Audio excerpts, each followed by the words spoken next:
karbohidrat, klasifikasi fungsi. Yang kedua adalah metabolisme energi dari karbohidrat. Ini sedikit mengulang, dulu pernah belajar tentang metabolisme di sel. Ingat nggak? Log berapa? 1.1. Tentang bioenergetika ya. Jadi memang yang utama sel kita butuhkan untuk energi itu adalah glukosa. Glukosa itu bentuk sederhana dari karbohidrat. Jadi kita ulang sedikit nanti bagaimana metabolisme glukosa. Terus yang ketiga yaitu mengenai glikogen, struktur dan metabolismenya. Glikogen itu sendiri apa kira-kira? Sebagai apa di tubuh kita? Glukosa Cadangan energi. Betul. Jadi kemarin belajar mengenai hormon insulin, glukagon, tiroid, hormon pertumbuhan itu ada pembukaan itu ya tentang glikogen. Bagaimana tubuh kita saat butuh lebih banyak energi itu glikogen akan dipecah kalau tidak mencukupi dari glukosa. Yang ketiga yaitu jalur interkonversi gula, di mana bentuk sederhana dari karbohidrat selain glukosa itu ada fruktosa dan galaktosa. Terus yang terakhir ada jalur isosamonofosfat atau pentosa fosfat.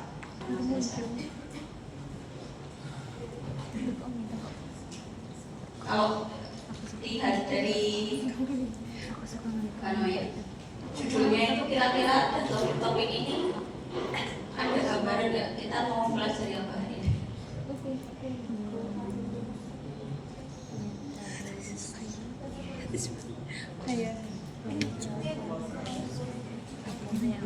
Ada ya, ada gambaran nggak? Iya. Karbohidrat. Karbohidrat didapatkan dari mana kira-kira? Dari makanan. Makanan. Bentuknya apa? Glukosa, Nasi. Terus apa lagi? roti, Terus apa lagi? Gandum, mie, ketan, ya. Oke. Bikin lapar nggak? Udah makan semuanya kan? Karena puasa. Ya. Jadi tadi makanan yang disebutkan tadi mengandung karbohidrat, kemudian nanti akan masuk ke saluran pencernaan. Terus diapakan kira-kira makanannya tadi? dicerna dan Diolah. Olahnya apa? Diapain? Diserap, dimastikasi, ya benar semua tuh. Yang pertama ya dikunyah ya. Dikunyah. Terus ada di situ ya. Nah, selanjutnya dia akan masuk ke saluran cerna, ke usus halus dan akhirnya akan diabsorpsi, diserapnya. Nah, bentuk karbohidrat itu yang bisa diserap itu dalam bentuk glukosa, fruktosa dan galaktosa. Itu bentuk dari monosakarid. Terus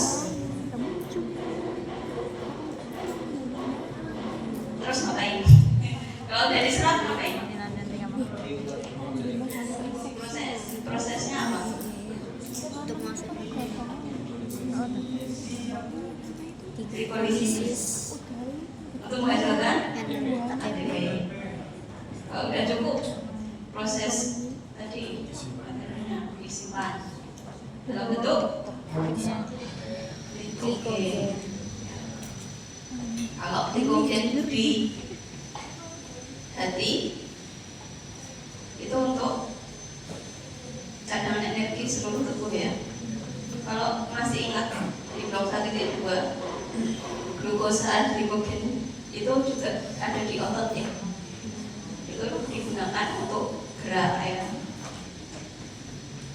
Terus selain glukosa ada fruktosa dan galaktosa itu juga bisa diproses lebih lanjut di tubuh kita. Dan ada satu lagi yang jalur metabolisme karbohidrat itu fungsinya menghasilkan NADPH, nanti juga untuk membentuk dari struktur DNA. Masih ingat ribosa, deoksiribosa? Apa itu? Ya. Strukturnya ya, jadi ada basa nitrogen, terus fosfat sama gula pentosa. Nah, gula pentosanya itu bisa didapatkan dari metabolisme karbohidrat lewat jalur namanya pentosa fosfat.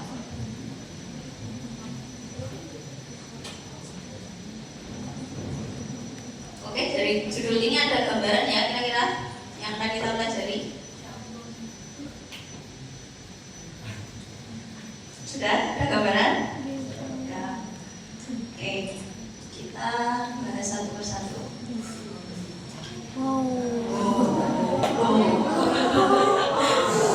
Apa itu? Jalur busway.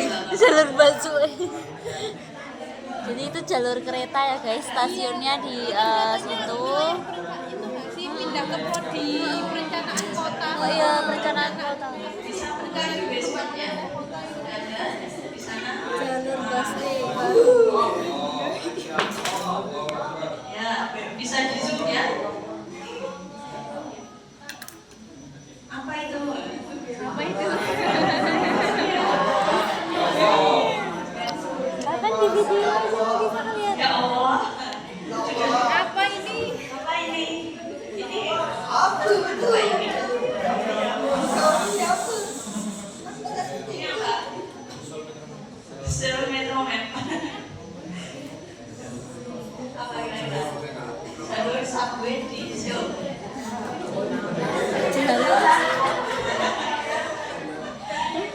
Nggak usah dipelajari. Ada yang pernah ke Korea Selatan?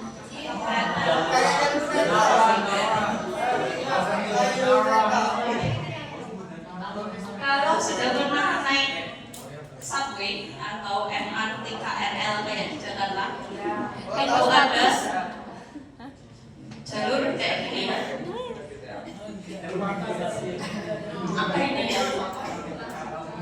Oke, biasanya kalau dari Jakarta kita akan mendarat di International Airport. Ini kalau kamu first biasanya ketahui bandara Batu ini jangan ya, jangan di sini.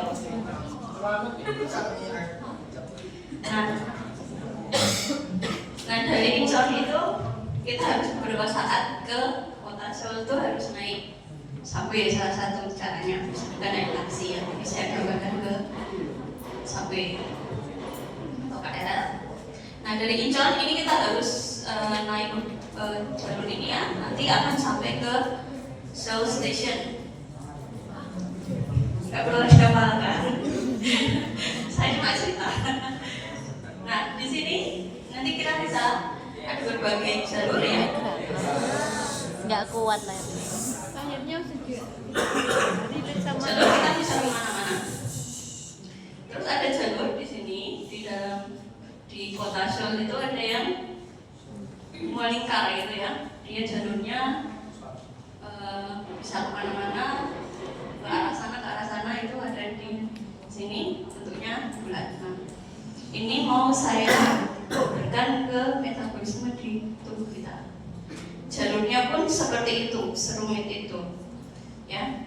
Jadi mau masuk ke sini itu bisa jadi jalur sana, jalur sini, jalur sana dan lain sebagainya. Itu salah satu tadi yang saya contohkan itu dari Incheon saja, bisa dari tempat lain kan. Nah, di tubuh kita yang bundar ini, hijau ini ada namanya siklus Krebs atau siklus asam sida.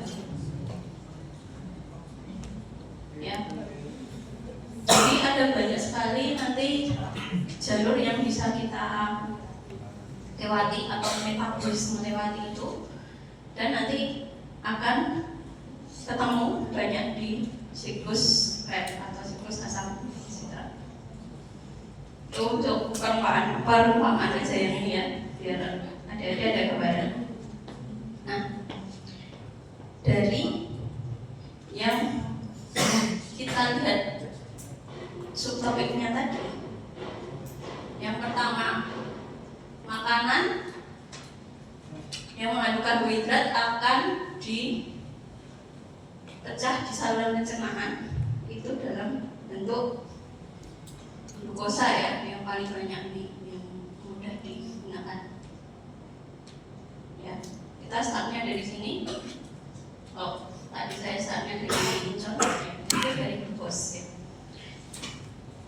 Terus glukosa itu akan mengalami apa? Ini banyak sekali nanti perubahan sampai mengalami glikolisis, kemudian dekarboksilasi oksidatif, siklus Krebs, dan akhirnya nanti di beberapa tahap ini akan menghasilkan ATP, NADPH, dan FA.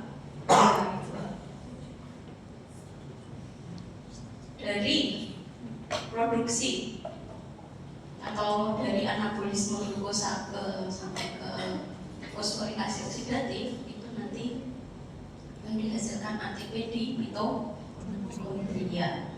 Oke, ini jalur yang pertama, glukosa, glikolisis, dekarboksilasi oksidatif, siklus Krebs, akhirnya nanti fosforilasi oksidatif.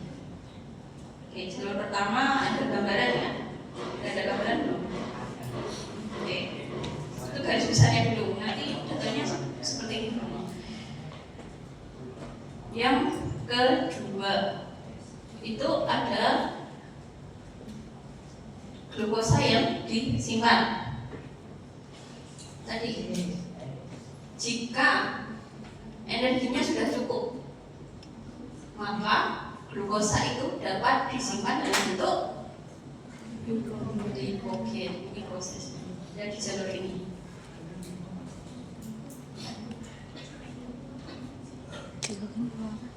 Glikogen Itu yang glukosa yang disimpan. subtopik ketiga tadi.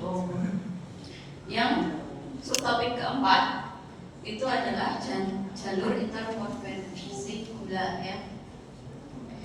Bagaimana bentuk karbohidrat yang selain glukosa dia bisa lewat jalur ini? Ada galaktosa dan ada apa tadi? Fruktosa. Ini jalur ini. Ini nanti akan saya jelaskan lebih lanjut ya. Terus yang terakhir yaitu apa tadi? Subtopik terakhir Pentosa, fosfat itu ini similar dengan ini ya, fiksosa monofosfat sama. Nah di sini di jalur pentosa fosfat itu salah satu yang dihasilkan nanti adalah dalam bentuk glikosa. Ya, tadi saya katakan untuk membentuk asam nukleat. Glikosa bisa juga deoksirribosa nanti di DNA. Oke, gambaran besarnya seperti ini udah jelas. Gambaran besarnya. Oke, kita bahas satu persatu. Nah, ini yang pentosa fosfat tadi ya, sama dengan yang pertama tadi, dari glikosa fosfat sampai mengalami glikolisis. Ini untuk yang sintesis glikogen yang ada di sini tadi. Ini saya ambil dari buku yang lain. Proses sederhananya seperti ini. Terus ada lagi yaitu tadi jalur interkonversi gula dari fruktosa serta galaktosa.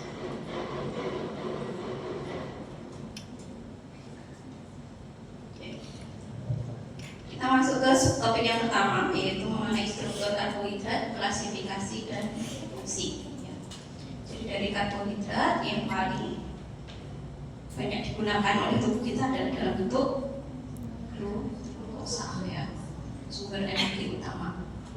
Nah, fungsi karbohidrat itu apa saja? Tadi bisa untuk penyimpanan energi kalau sudah berguna, sumber energi pertama tadi juga bisa jadi tadi untuk pembentukan asam nukleat dalam bentuk ribosa dan deoksiribosa. Galaktosa itu untuk sintesis laktosa pada susu. Untuk ibu hamil ya, kan memproduksi ASI ya, hamil menyusui ya, itu jadi bisa dari galaktosa tadi bisa diubah jadi laktosa dalam susu. Terus ada juga, kalau masih ingat dulu tentang struktur membran sel, masih ingat nggak? Menyusun utamanya apa? Fosfolipid. Ada juga protein-protein karya. Terus ada juga glikolipid dan glikoprotein. Nah, itu kalau masih ingat dulu, itu sebagai bentuk persinyalan yang biasanya dari sel satu ke sel lainnya. Glikolipid dan glikoprotein itu digunakan untuk mekanisme komunikasi sel. Terus ada juga dalam bentuk proteoglikan, ini membentuk struktur ya, struktur seperti di cairan sinovial. Masih ingat apa itu cairan sinovial? Di sinovial. Nah, itu juga dari karbohidrat. Nah, fungsinya apa? Kenapa kita kok perlu belajar biochem yang ribet banget gitu? Nah, karena besok adik-adik akan belajar mengenai penyakit ya, penyakit terkait dengan gangguan metabolisme karbohidrat. Ada diabetes mellitus. Apa itu diabetes mellitus? Gula darah tinggi. Jadi gula darahnya tinggi ya, atau kencing manis bahasa awamnya. Setelah ada galaktosemia, galaktosa dalam darah, ini kelainan genetik. Juga untuk penimbunan glikogen, ini juga genetik, serta intoleransi laktosa. Jadi ada kelainannya. Ini bisa dari genetik juga. Orang tersebut tidak dapat memecah laktosa tadi. Itu tidak ada enzimnya, karena tidak ada enzimnya. Jadi bisa menyebabkan gejalanya itu diare. Kalau kan tadi normalnya karbohidrat dipecah menjadi yang paling sederhana ya, misal fruktosa, galaktosa, apa tadi glukosa ya, glukosa, fruktosa, galaktosa. Tapi kalau dalam bentuk laktosa ini akan menyebabkan kenaikan osmosis di usus, bisa menyebabkan diare. Pernah lihat dengar alergi susu sapi? Ya. Nah itu ada.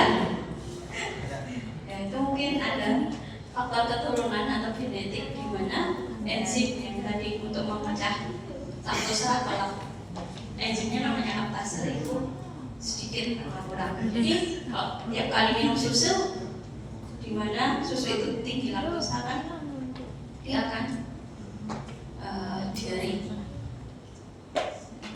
Ya, itu fungsinya ya, kita kenapa perlu belajar. Oke, kita masuk ke klasifikasi dari karbohidrat sendiri. Ada monosakarida, disakarida, oligosakarida, dan polisakarida. Apa itu monosakarida? Itu gula paling sederhana ya. Tadi bentuknya bisa glukosa, fruktosa, galaktosa, deoksiribosa, dan ribosa. Terus yang kedua itu ada di sakarida, terdiri dari 2 monosakarida. Ada sukrosa laktosa, dan maltosa. Sukrosa terdiri dari glukosa dan Fruktosa. di dua ya. Jadi ada dua monosakarida yang manusia. Laktosa, Glukosa dan glukosa galaktosa. dan galaktosa. Galaktosa. Terus maltosa, itu ada dua Glukosa dan glukosa. Ini yang benar. Ini kan 1, 2, 10 sampai 100 sampai ratusan. Nah, antara 3 dan 10 itu namanya oligosakarida. Beda. Terus yang keempat, polisakarida, itu monosakarida yang tersusun dari 10 sampai ratusan. Bentuknya apa saja untuk polisakarida? Dan glikogen tadi yang kita tahu untuk cadangan energi, ada pati, 3 sampai 10. dan kalau pada tumbuhan itu ada selulosa. Ini untuk penyusun dari dinding sel tanaman. Kalau dulu pernah belajar biologi, ada ya dinding sel. Ya, Perbedaan sel hewan dan tumbuhan. Kalau tumbuhan punya dinding sel. Nah, untuk monosakarida sendiri itu terdiri dari beberapa. Ini berdasarkan struktur kimianya ya. Ada yang bentuk triosa, tetanosa, pentosa, heksosa, dan heptosa. Ini kalau C-nya 3 berarti tri, tetra, tetrosa, 4, pentosa, 5, dan sebagainya. Nah, dari strukturnya sendiri ada bentuk Heksa. aldosa sama Okta, okta. okta. Kalau yang aldosa itu seperti gliserosa, eritrosa, ribosa, dan glukosa. Yang betosa itu ada beberapa ini ya. Dari glukosa, fruktosa. Yang paling sering ini fruktosa. Fruktosa. Nah, dari bentuk pentosa ini ada beberapa pentosa yang penting secara fisiologis. Seperti deoksiribosa, penyusun asam nukleat. Glukosa ini zat antara metabolik di dalam jalur pentosa fosfat tadi. Ada arabinosa, itu getah tumbuhan yang glikoprotein ini lebih banyak ke tumbuhan tadi. Selulosa. Nah, ini yang disebut dengan serat ya, selulosa. Ini contoh yang monosakarida, yang pentosa. Nah, yang heksosa yang terdiri dari 6 tadi itu ada beberapa. Glukosa, fruktosa, galaktosa, dan manosa. Nah, kalau glukosa ada sering ya. Jadi ini salah satu gula darah. Fruktosa itu didapatkan dari Buah, sari buah. buah ya. Kalau buah-buahan manis itu ya biasanya ada glukosa dan fruktosanya. Galaktosa itu nanti dihidrolis, jadi hasil dari hidrolis laktosa dan beberapa lainnya. Nah, yang bentuk deoksi tadi itu akan membentuk DNA, terus yang gula dan amino, asam amino membentuk D-glukosamin, ini untuk asam hyaluronat, glukosamin. Nah, ini untuk tadi komponen dari protein ikan. Terus bisa juga dari luar ya, misalnya obat-obatan seperti antibiotik jenisnya erythromycin, itu mengandung gula amino yang penting untuk aktivitas antibiotiknya. Jadi kita tiru strukturnya, terus bisa kita gunakan untuk menggambar enzim yang bekerja di bakteri tersebut. disakarida itu banyak, ada sukrosa, laktosa, maltosa, dan lain sebagainya ya. Paling sering ini yang ini ya, Laktosa. apa tadi? Laktosa untuk pembentukan susu untuk ibu hamil dan sumbernya pun dari susu ya. Terus juga untuk obat-obatan itu juga ada komponen ini. Nah, kenapa kita perlu mempelajarinya? Ini makna klinisnya, di mana laktase enzim yang memecah laktosa kalau tidak ada itu akan menyebabkan intoleransi laktosa seperti yang saya ceritakan tadi. Kalau laktosanya banyak di sistem pencernaan, dia bersifat osmosis, dia akan menyerap air yang ada di jaringan sekitarnya, itu bisa menyebabkan diare. Diare itu kan fesesnya jadi lebih cair kan? Itu karena sifat dari laktosa itu menyerap nanti. Dia diare, terus bikin kembung juga atau atulen, jadi dia jadi sering kabut ya biasanya, dan menyebabkan diekskresi di urin pada proses kehamilan.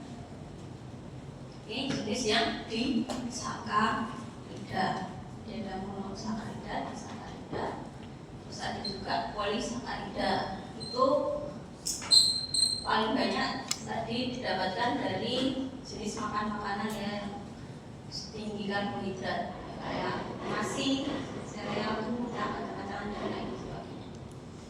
Nah, jika semakin populer itu akan semakin baik, di mana ada namanya indeks glikemik, yaitu kemampuan karbohidrat dalam bahan pangan untuk meningkatkan kadar glukosa dalam. Gini maksudnya, jadi makanan yang indeks glikemiknya rendah itu kan bagus untuk ini ya, sehari-hari. Tapi kalau pada keadaan pingsan, itu kan pernah dengar pingsan terus dikasih Ya. manis, kenapa kira-kira? Gulanya sama, gulanya biar naik, karena salah satu gejala pingsan itu bisa kurang glukosa, belum sarapan, lari-larian, upacara, kena hukuman, stres dan sebagainya, terus gula darahnya rendah, gejalanya saat pingsan.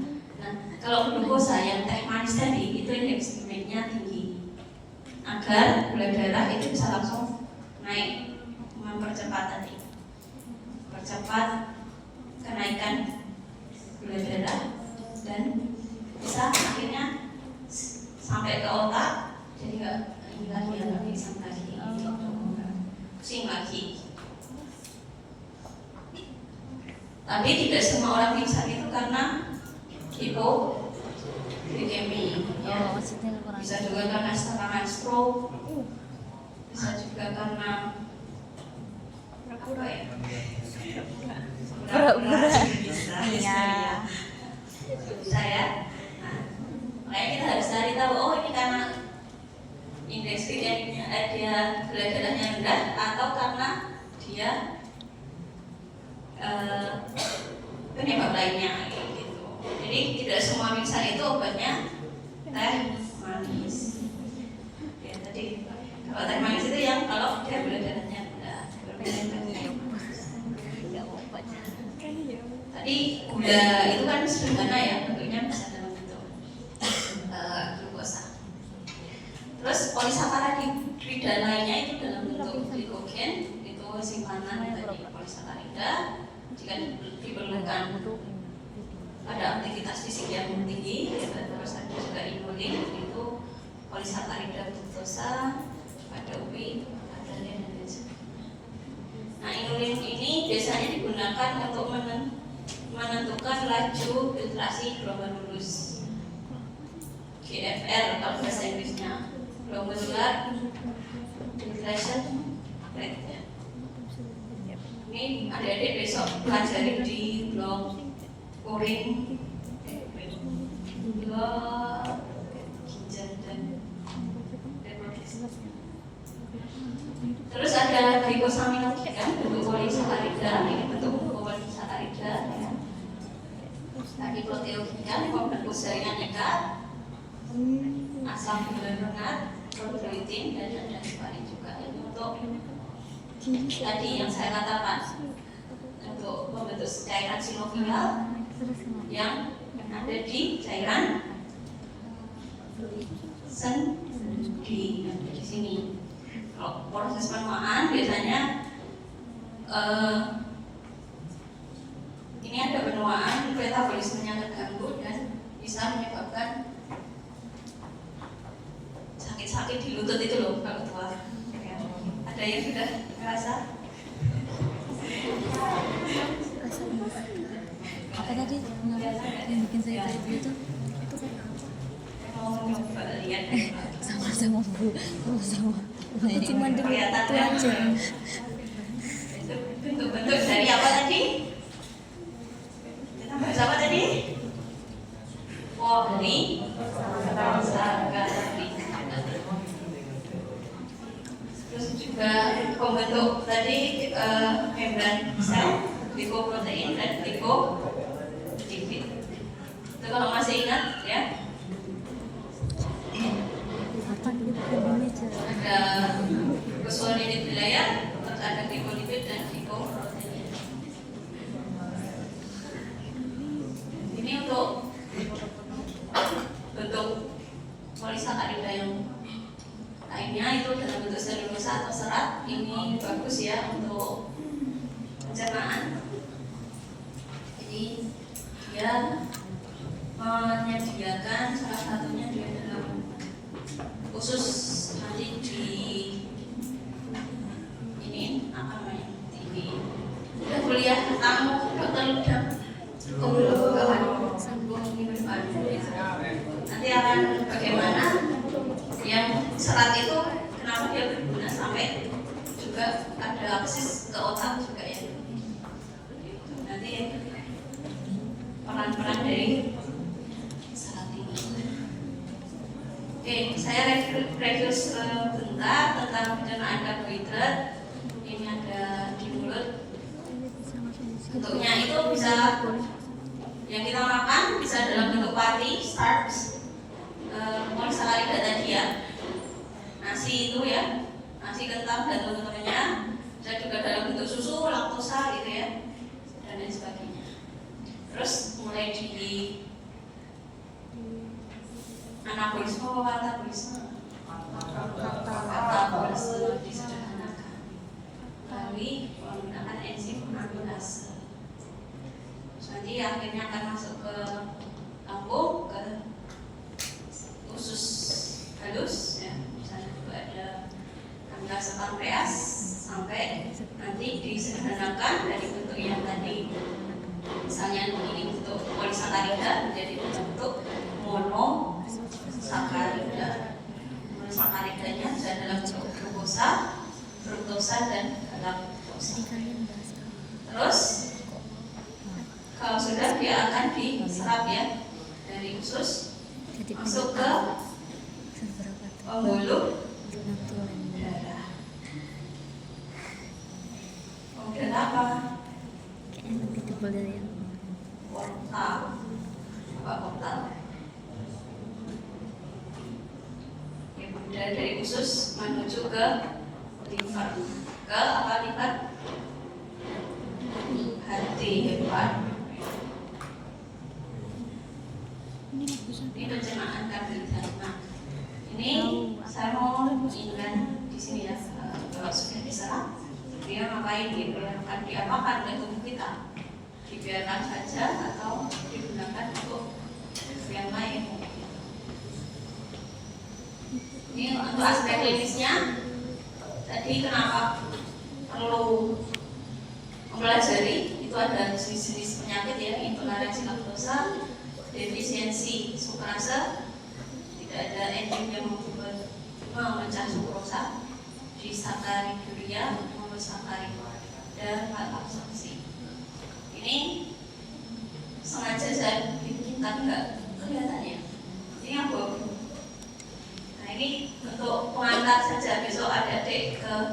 sistem penyakit ya. Kalau sekarang kan masih yang normal-normal aja ya, fisiologis. Ini nggak ke bawah. Biar ada gambaran kok. Ngapain perlu dipelajari ya, karena besok ada beberapa penyakit yang kaitannya dengan gangguan metabolisme karbohidrat. Jadi misalnya yang intoleransi laktosa ini, laktosanya nggak bisa diproses lebih lanjut karena tidak ada enzim laktase. Dia akan menyerap air dari luar usus ke usus. Jadi resesnya akan lebih cair sampai terjadi tadi diare. Contoh yang intoleransi laktosa. Oke, untuk yang subtopik pertama, jenis, klasifikasi dan fungsi karbohidrat bisa dimengerti? Insya Allah. Oke, kita lanjutkan ke subtopik yang kedua, yaitu metabolisme karbohidrat. Tadi kalau sudah diserap, apa yang terjadi di tubuh kita? Diserap dalam bentuk glukosa tadi akan mengalami proses namanya glikolisis. Dari glukosa menjadi gliserol, jadi 3 fosfat, jadi pirufat. Dari pirufat ke asetil-CoA, asetil-CoA masuk siklus Krebs ke jalur fosforilasi oksida. Iya, ini sama antara yang ini dan ini, cuma gambarnya agak lain. Nah, contohnya ini yang karbohidrat tadi juga sama, asetil-CoA, fosforilasi oksidatif dihasilkan ATP dan nanti digunakan untuk kerja dalam tingkat sel maupun jaringan. Nah, adik-adik besok belajar tentang metabolisme protein, metabolisme lemak juga ya. Kita ada kuliahnya besok. Senin, Selasa, dan saya lagi. Nah, yang akan kita bahas kalau pas ini hari ini hanya yang sini saja.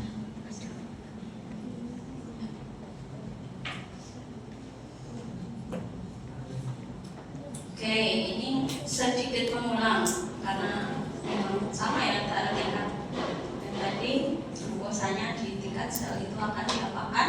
Nah, itu akan mengalami proses namanya glikolisis. Glikolisis terbagi jadi 2, glikolisis aerob dan anaerob. Artinya apa itu? Sudah oksigen Oksigen. Anaerob dia tidak ada oksigen atau oksigennya terbatas. Sehingga kalau yang anaerob ini sudah saya bahas juga saat apa ini? Ingat nggak? Blok apa?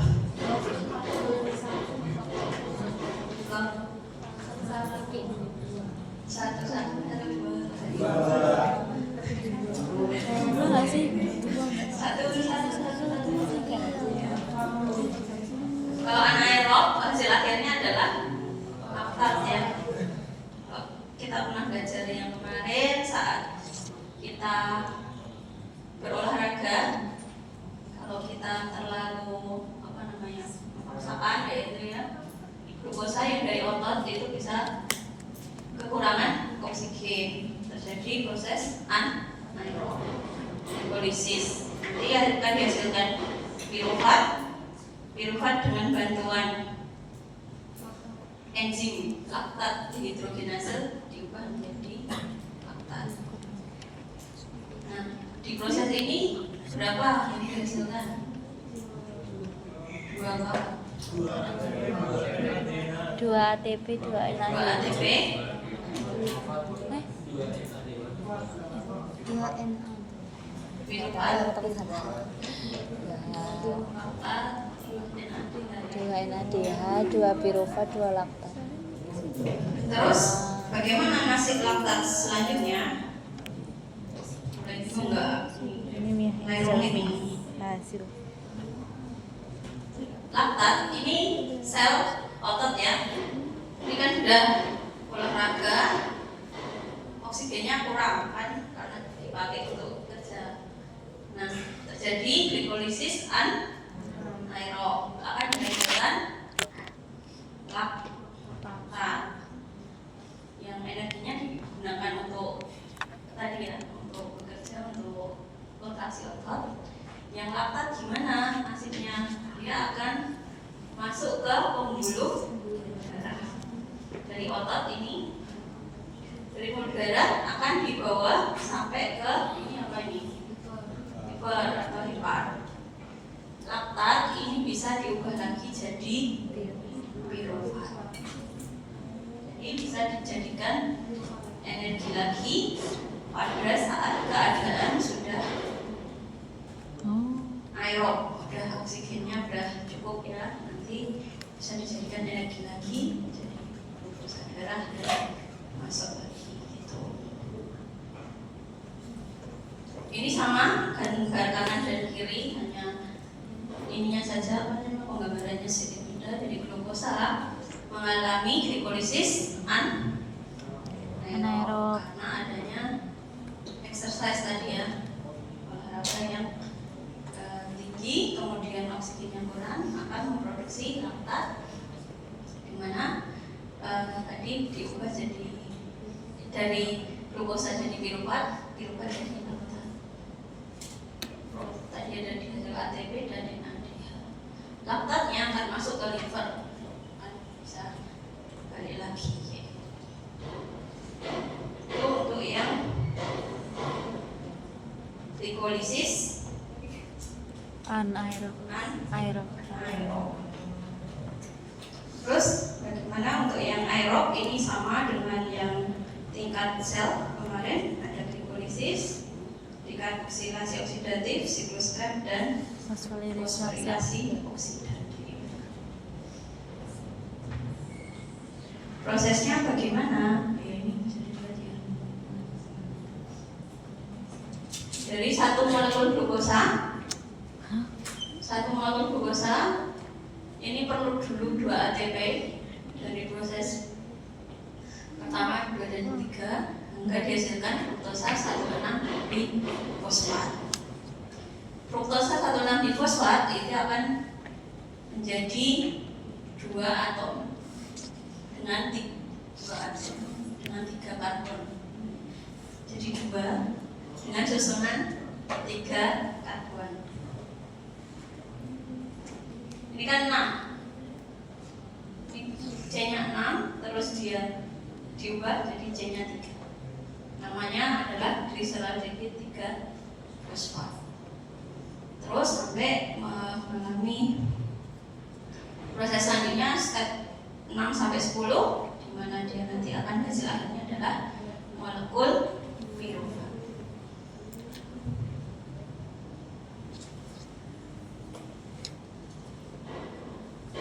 Oke, dari ini berarti dari glikolisis yang pertama ini yang dihasilkan apa saja? 2 NADH, 2 ATP dan 2 molekul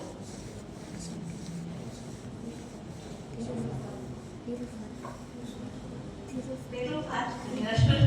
Molekul pirufat. Ini kan ATP-nya kan dipakai dulu. Yang dihasilkan 4. Jadinya ATP-nya 4 kurangi 2. Oh ya, ini 2. Ini pangannya beda ya. Ini keluar, ini bukan ATP proses. Ini menghasilkan ATP. Terus NADH-nya dihasilkan 2 juga. Pirufatnya juga 2 ini.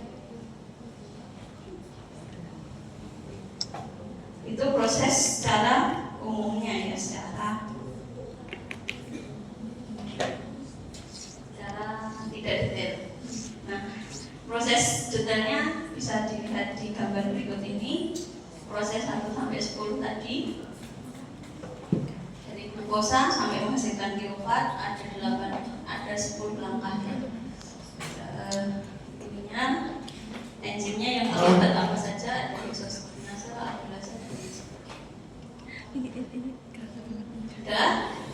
Selanjutnya akan mengalami proses namanya dari pirufat ini jadi asetil CoA ya. Sini tahu namanya adalah dekarboksilasi oksidasi. Pirufat jadi asetil CoA. Iya. Ini sama gambar kiri dan kanan. Saya cuma memberikan gambaran lain ya. Ini dari buku Harvard, ini buku lainnya. Ini lebih kompleks, jadi dari pirufat sehingga diubah jadi asetil CoA. Nah, ini akan dihasilkan CO2, memerlukan koenzim A, dan ini akan dihasilkan NADH lagi. Terus ini ada yang tadi muter-muter siklus Krebs, nama lain apa sih? Siklus asam sitrat. Ini materi biologi kelas Kelas 12 13. Iya. Terus saya dulu masih satu SMP 2 SMP. Ya sekarang kelasnya 12. Terus ini proses siklus Krebs ini Apa? tadi kan pirufat ya, 2 pirufat. Iya. Saya enggak 2 pirufat. kanan dan kiri. Iya. Masing-masing itu tadi akan mengalami proses siklus Krebs. Mas, jadi 2 siklus. Ini sedikit mengulang, saya sudah pernah menjelaskan ya. Terus jadinya jadi akan menghasilkan NADH, ATP, FADH2 dan NADH. Berarti 3 Terus NAD. ini proses apanya ya? Ringkasnya ini detailnya. Di mana NADH tadi dihasilkan, misalnya di sini ya, NADH. NADH yang pertama itu dari isositrat. Kelihatan nggak di belakang? Jadi oksalosuccinat ini akan dihasilkan NADH. Oksalosuccinat alfa ketoglutarate, dari alfa ketoglutarate dari suksinil CoA dan juga dihasilkan NADH. Suksinat fumarat dihasilkan FADH.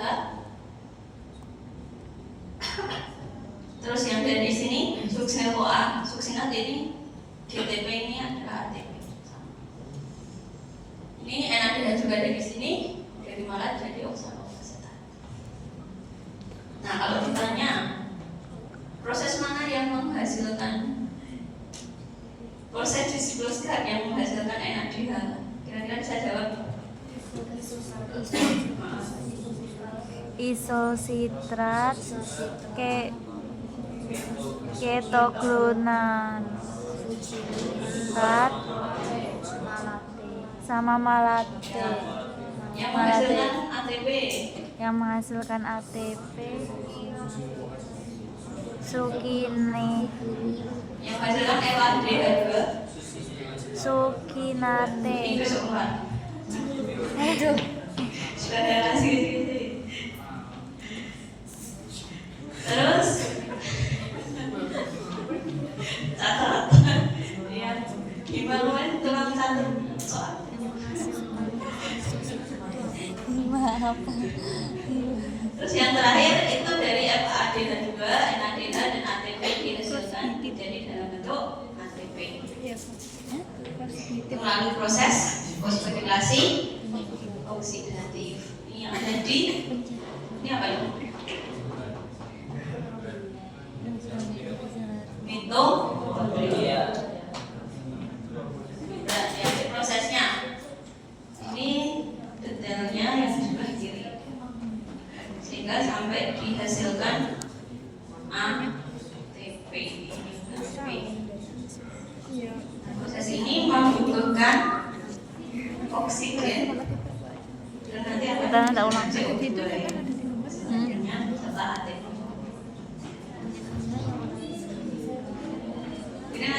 ada bahas juga di tutorial ya. Proses glikolisis tadi. Kamu bahas tadi tutorial itu. Oke, proses yang kedua tadi tentang Bisa dari metabolisme glukosa. Jadi kira-kira ada pertanyaan dulu Mbak? Oh, jelas ya? Nah, sekarang yang akan kita bahas di topik yang ketiga, jika glukosanya sudah cukup ya untuk dihasilkan ATP tadi. Tadi itu prosesnya ini kan? Iya enggak? Ini apa ini? Glikolisis. Ini apa? Proses. Ya. Nah, ini kan sudah cukup glukosanya sampai dijadikan ATP. Tubuh kita akan mengatur, dia akan menyimpan glukosa menjadi glikogen. Nama prosesnya adalah glikogenesis apa ya? Glikogenesis.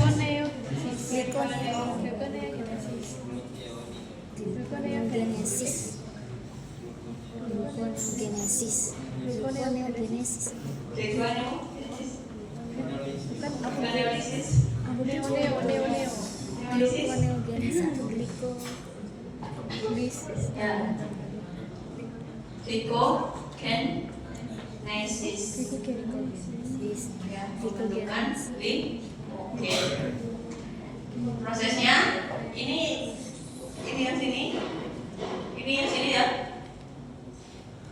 Kayak nggak? Diperbesar, zoom. Tadi glukosa jadi glukosa 6 fosfat, glukosa 1 fosfat, jadi UDP glukosa, jadi bentuk glikogen. Terus seandainya ada yang puasa hari ini,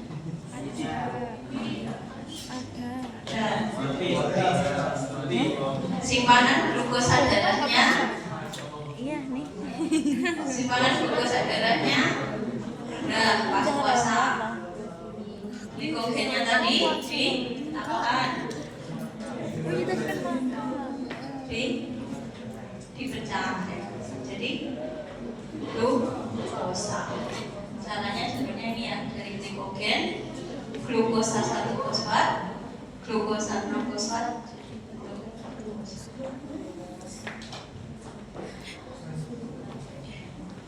Namanya ini apa?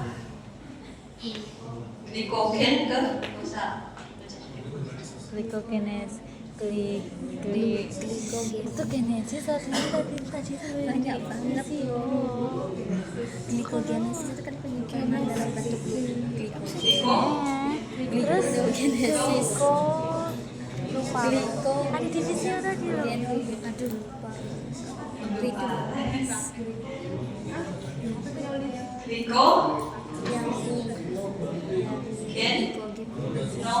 Gen. Oh, glikogenesis. Apa? Glikogenesis.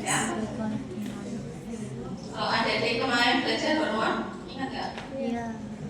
Pernah belajar ada yang menyebutkan fungsi hormon tiroid adalah untuk mengalami gluconeogenesis, untuk glikogenolisis. Maksudnya tidak tahu. Bukan. Fungsinya itu ya, kita belajar tadi. Ini akan dipengaruhi hormon saja ada di belakang. Ya tadi proses glikogen jadi glukosa. 6 fosfat. Glikogenolisis. Dari glikogen menjadi glukosa. Gula darah akan digunakan untuk membentuk energi. Gliko. Terus ini strukturnya seperti ini ya, ada ikatan namanya ikatan glikosidik ya. Ini bentuk dari monosacharida, polysaccharida, panjang-panjang kayak gini ya. Neogenesis. Bentuk glukosa. Nah, ini ada di beberapa organ tadi banyak beli berapa yang berapa? glikogenesis dari Oh. penyimpanan glukosa glikogenesis dari Terus ini ada di depan. ada lagi gluconeogenesis dia itu dari Kalau yang glukosanya polos tidak dia berkarbohidrat. ada yang ada kita digunakan untuk Gluconeogenesis metabolisme obat itu sendiri. Sedangkan yang untuk disimpan di liver itu glikogen yang disimpan di liver itu untuk menaikkan glukosa darah. Terus makanya glukosa darah kira-kira katanya gliko ini beda lagi ada tiga glukosa udah ke darah terus ngapain? disalurkan Naikkan apa? Glukosa terus apa ya terus? ini nggak usah Energinya bertambah. Berapa sel yang membutuhkan tadi ya tergantung kegiatan aktivitasnya. Kalau kita sedang banyak berpikir, glikogenesis itu biasanya kan otaknya ya, glukosanya butuh banyak sana. Kalau lagi lari-lari, itu kan lebih banyak ke Oke, selanjutnya adalah proses sintesis dari glikogen, namanya adalah glikogenesis ya. Jadi pembentukan dari glikogen sendiri itu ya melalui beberapa proses ya dari glukosa 6 fosfat tadi. ke satu Nah, tadi fosfat fungsinya adalah membentuk simpanan energi kan, Iya. membentuk simpanan glikogen. Glukosa yang tadi sudah berlebih di tubuh nanti akan diproses lebih lanjut jadi glukosa 6 fosfat, glukosa 1 fosfat, dan nanti jadi UDP glukosa, dengan bantuan glikogen sintase ini enzim, ya itu nanti akan menggabungkan ini dan di rantai 16 ya, 16 ikatan ini jadi bentuknya rantai-rantai yang panjang kayak ini. Ini bentuknya dari glikogen dan nanti sampai terbentuk glikogen ini.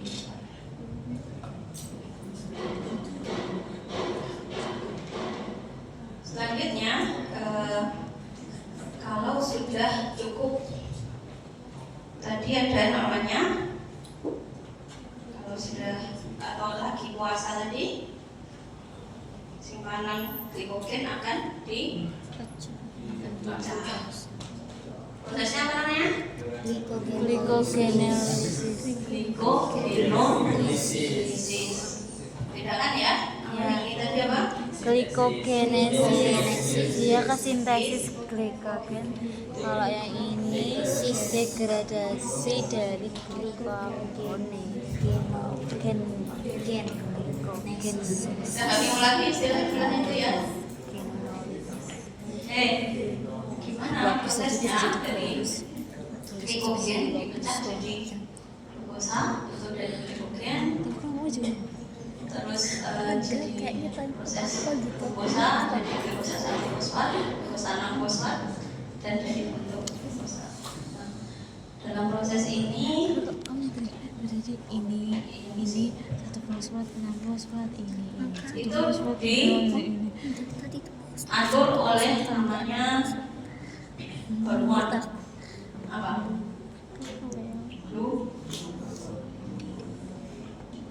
Glukagon ya. ada lagi satu fosfat Dan insulin nanti bersinergi ada glukagon dan insulin. Kalau insulin kalau masih ingat fungsinya untuk apa? menaikkan gula darah atau menaikkan menaikkan glukagon menurunkan menaikkan glukagon yang menaikkan menurunkan atau menaikkan menurunkan glukagon insulin untuk apa?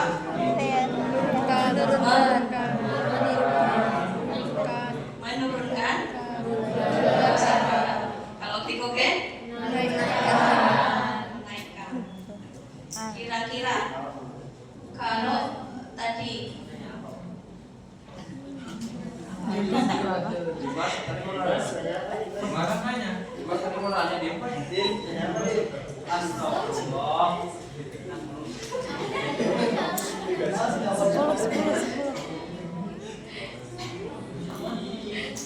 Kira-kira kalau proses glikogenesis yang lebih berperan insulin atau glukagon? Apa? Glikogenolisis pemecahan. Glikogenolisis berarti glukagon jadi glukosa. Glikogen jadi Ya, glikogen yang berperan. Gliko? Glikogen. berarti menaikkan. Berarti glikogenolisis Berarti glikogenolisis menaikkan gula darah.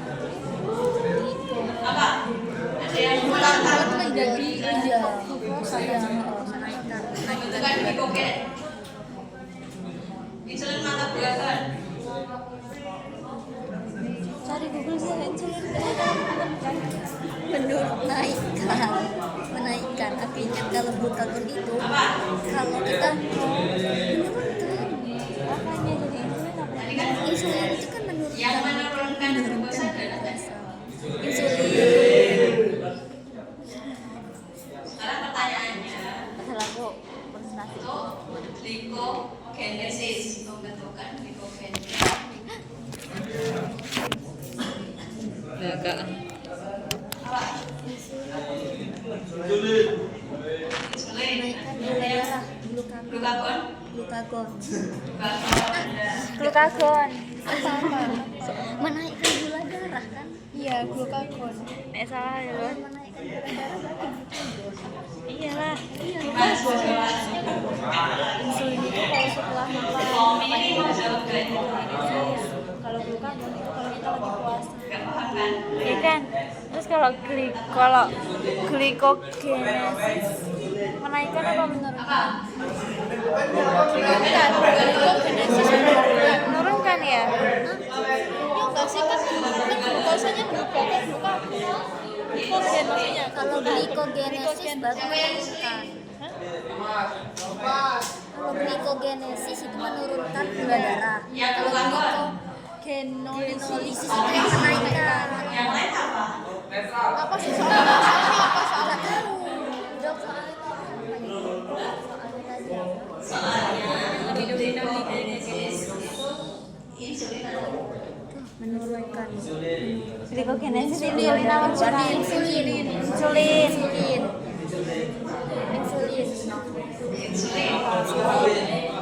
glukagon.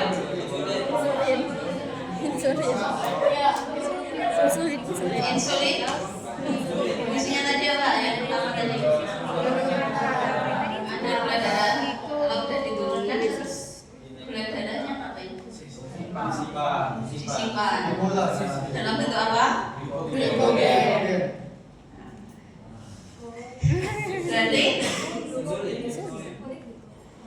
Berarti apa? Insulin. Ya enggak?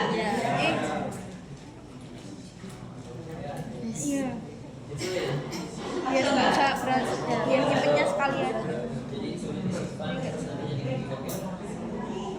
Bukan insulinnya yang disimpan. Glukosanya. Kalau pada keadaan puasa, iya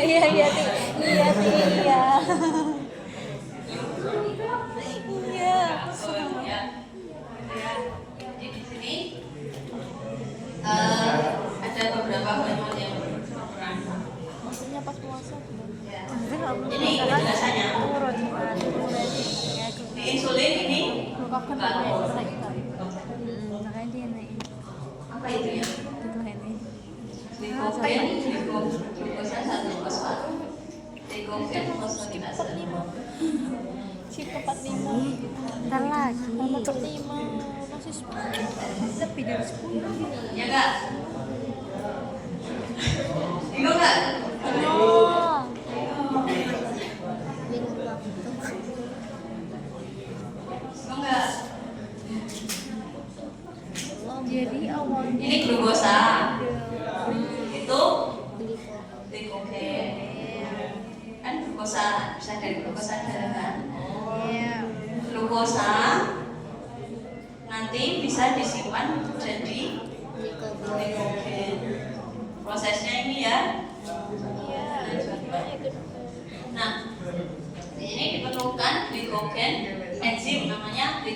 sintase. Nah, insulin tadi dia akan menghambat JAMP akan menghambat ini. Negatif ketemu negatif akhirnya positif. Dia akan mengaktifkan sana. Ya. Terus glikogen kalau pada saat puasa diubah jadi glukosa. Apa tadi yang bekerja? Glukagon. Bisa juga ini namanya epinefrin. Apa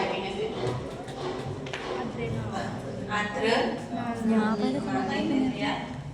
Di saat Tadi fight or flight. menaikkan gula darah. Bisa juga pakai Fight or flight epinefrin. itu pada saat stres, saat simpatisnya lebih dominan, itu nanti kita butuh banyak glukosa. Dia mempengaruhi kemana tadi? Sampai sini. Mengubah dari glikogen jadi glukosa. Glikogen jadi Iya.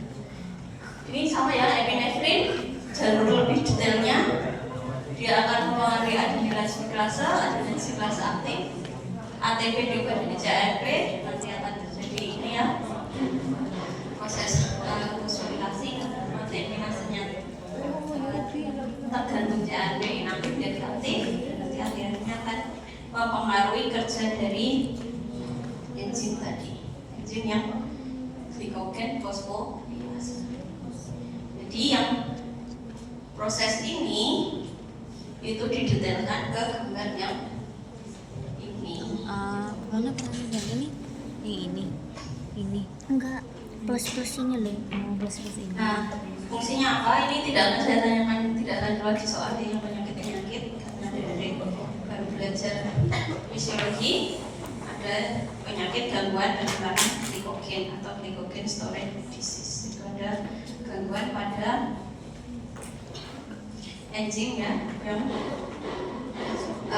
berperan dalam penyimpanan tadi. Oke, tentang glikogen tadi sudah cukup jelas atau Jelas. belum?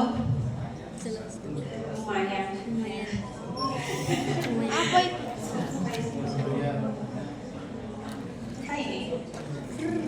Ini sudah beda topik. Yang glikogen tadi mana? Jelas. Itu di skenario 3 spoiler saya.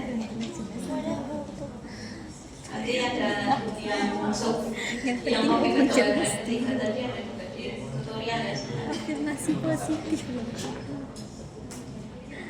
Kita lanjut ke yang topik keempat.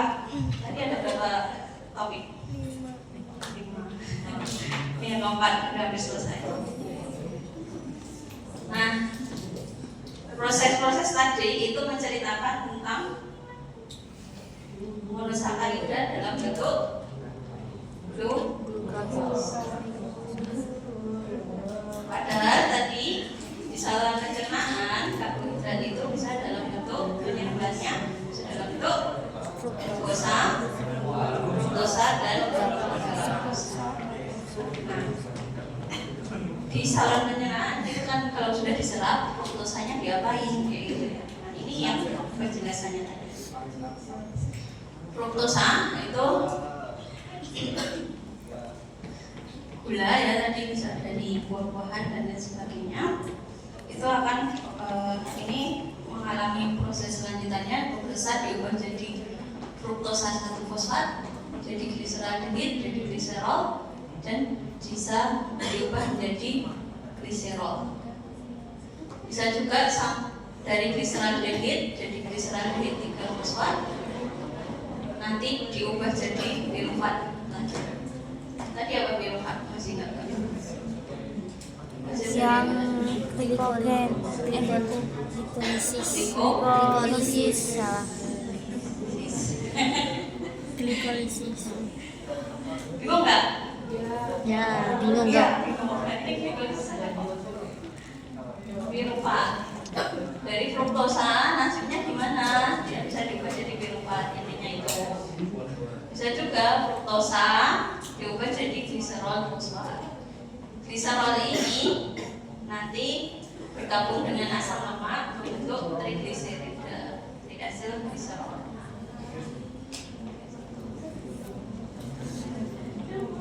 Terus ini ada namanya jalur poliol ya. Ini dari glukosa jadi fruktosa. Ini yang proses anabolismenya. Jadi glukosa jadi sorbitol, sorbitol jadi fruktosa bisa. Ini terjadi pada sel vesika seminalis. Apa itu? Vesika seminalis. Gimana? Cowok apa cewek? Cowok. Pernah dengar nggak?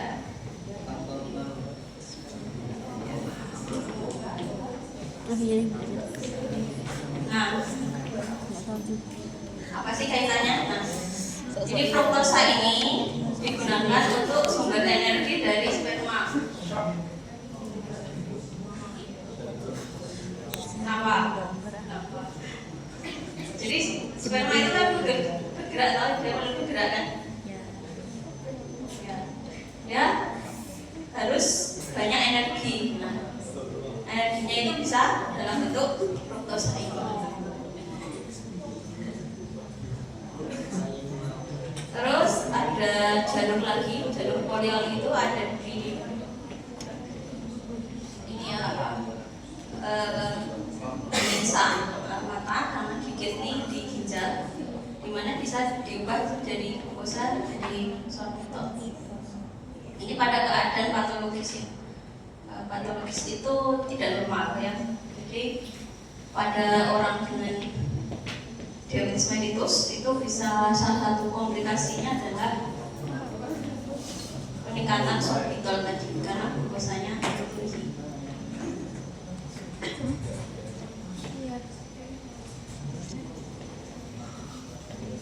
Terus kita ke yang fruktosa tadi, ini gambaran lainnya lebih detailnya dari fruktosa, dimana fruktosa bisa diubah jadi pirufat. Enzim apa saja yang membuatnya? Fruktosa 6 fosfat 2, beta D3 fosfat, dan akhirnya adalah pirufat. Pirufat tadi bisa digunakan untuk pembentukan triacylglycerol atau trigliserida. Terus bagaimana nasib galaktosa? Tadi ceritanya tentang laktosa ya. Kalau galaktosa dia baik di tubuh kita. Ini diabaikan dulu aja ya. Ini karena sudah masuk ke penyakit. Jadi kita pelajari aja ini dulu. Galaktosa diubah jadi galaktosa 1 fosfat melalui menggunakan bantuan enzim galaktokinase. Lanjut sampai akhirnya bisa diubah lagi itu ke bentuk laktosa. Ini untuk pembentukan ASI misalnya. Terus juga dari galaktosa itu bisa melalui jalur sini glukosa 1 fosfat, glukosa 6 fosfat mengalami proses glikolisis, juga ini bisa diubah jadi glukosa. Jadi energi akhirnya masuk ke jalur yang tadi.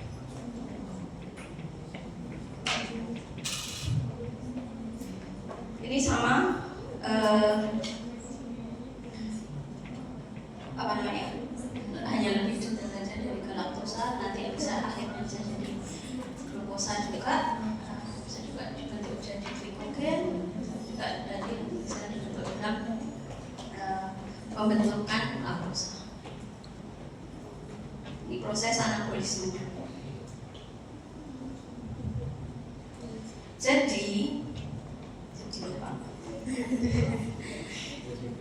Jadi kalau 3 tadi digabung bentuknya seperti ini.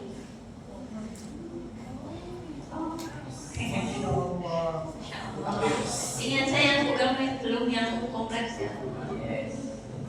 Glukosa. Terus ini tadi apa prosesnya? Glikolisis.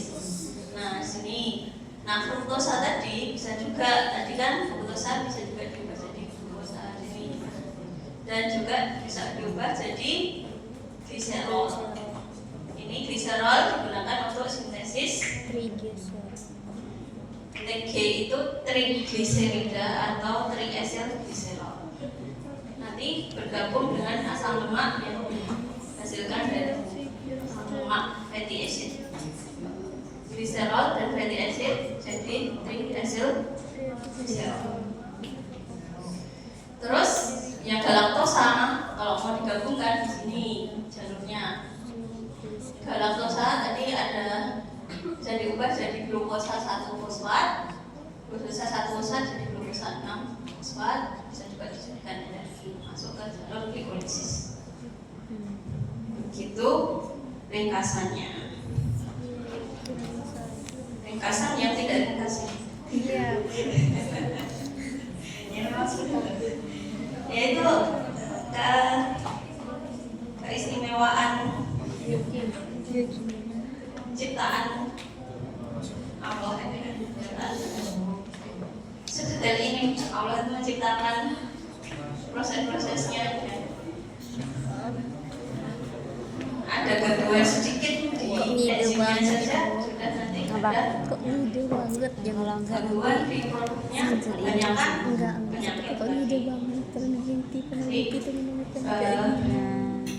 Itulah yang ada di tubuh kita, tidak kita sadari. Kadang-kadang kita lupa bersyukur ya. Jadi tausiah. Oke, ini yang kaitannya dengan aspek klinisnya. Aspek klinis, kalau ada gangguan nanti ada beberapa jenis gangguan tadi seperti defisiensi enzim. Ini biasanya kan genetik, itu namanya penyakitnya intoleransi fruktosa. Kalau yang tadi intoleransi glukosa. Terus juga ada kaitannya dengan galaktosa yang tinggi karena defisiensi dari glukose itu ada laktose.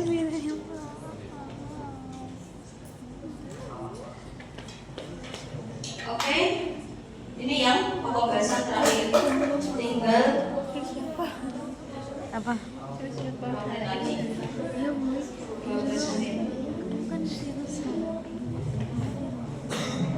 Ya terus Masih konsen? Lanjut ya. Subtopik yang terakhir, glukosa. Fungsinya utamanya adalah menghasilkan NADPH, bukan NADH ya. Karena DH tadi kan bisa dijadikan energi di ATP. Nah, kalau yang ini NADPH, fungsi utama dari jalur dan asam. Fungsinya adalah untuk biosintesis asam nukleat. Juga ini berfungsi sebagai antioksidan, preventive of oxidative damage. Jadi secara tidak langsung tubuh kita itu kalau ada metabolisme itu bisa menghasilkan oksidan ya, oksidan bebas. Tapi itu pengaturan dari Tuhan itu sangat rinci sekali. Ada proses yang normal dalam tubuh kita untuk menghalau itu oksidan yang tinggi itu ada jalur untuk memproduksi NADPH sebagai antioksidan. Nah, di sini dibagi jadi dua, yaitu reaksi oksidatif dan reaksi non oksidatif. Kita kembali lagi ke gambar ini.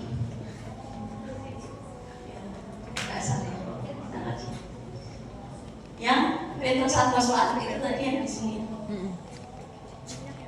Yang prosesnya di sini. Fungsinya ini menggunakan adik. Tanya siapa belum.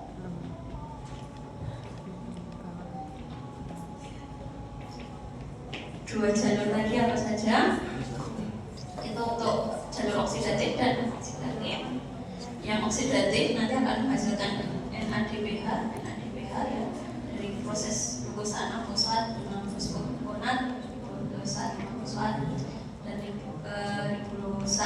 fosfat untuk sintesis asam nukleat, sedangkan untuk yang NADPH lanjutnya untuk sintesis dari glutathione tadi untuk antioksidan, melindungi sel dari reaktif oksigen spesies ROS, jadi ini oksidan. Terus bisa juga digunakan untuk sintesis dari kolesterol dan asam lemak. Prosesnya yang sederhana ini, kalau mau lebih kompleks di sebelah kanan ini mungkin kurang jelas. Ini saya ambil dari buku Harvard kalau mau baca. Kalau mau baca, buka slide aja deh. Ya, ini bisa dilihat dari ribosa 6 fosfat, jadi digunakan untuk sintesis dari nukleotida seperti RNA dan DNA.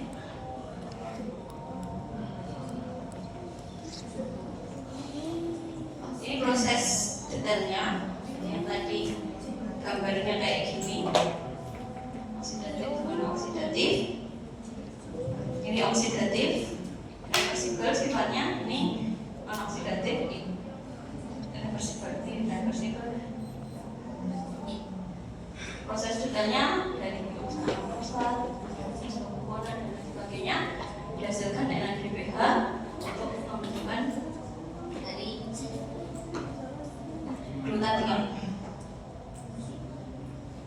Nah, kenapa? Karena kita perlu belajar tadi proses jalur petosa fosfat, yaitu tadi kembali lagi, nanti kalau ada kelainan pada proses tersebut akan menghasilkan atau menyebabkan suatu penyakit ya. Ini aspek klinisnya, ini tidak akan saya tanyakan lebih lanjut. Nah, ini ke yang penting dari proses ini ya, adik-adik, proses petosa fosfat itu kenapa kok penting? Fungsinya apa? Prosesnya bagaimana? Oke, itu mungkin yang dapat saya sampaikan. Referensinya bisa dibaca lebih lanjut di buku Harvard, buku Lippincott, Marx, Tortora, bisa juga itu secara umum yang monosakarida dan disakarida tadi.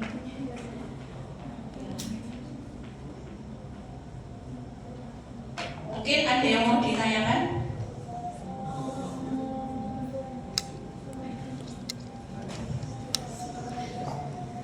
Ya, rumit. Ini rumit.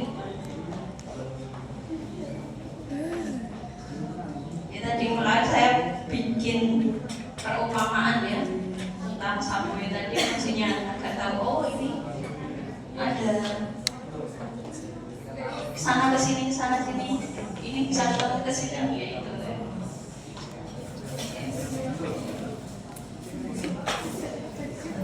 Ada pertanyaan? Nanya soal. Nanti dari spoiler satu.